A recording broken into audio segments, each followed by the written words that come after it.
আজ করব পাট শাকের ঝোল। এক আঁটি পাট শাক নিয়েছি। পাট শাকের শুধু পাতাগুলো নিচ্ছে।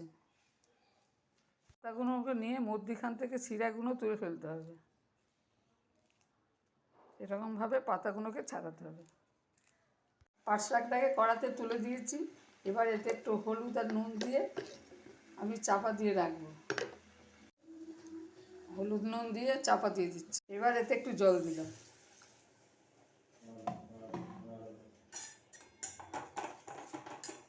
হয়ে গেছে, এবার এটাকে আমি ঢেলে রাখবো।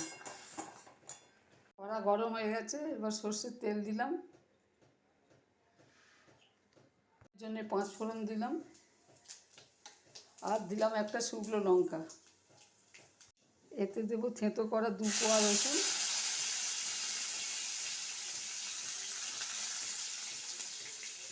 ছোটো সাইজে একটা পেঁয়াজ। পেঁয়াজটা হালকা করে ভাজা হয়েছে, এবার পাট শাকের ঝোলটা তুলে দিলাম।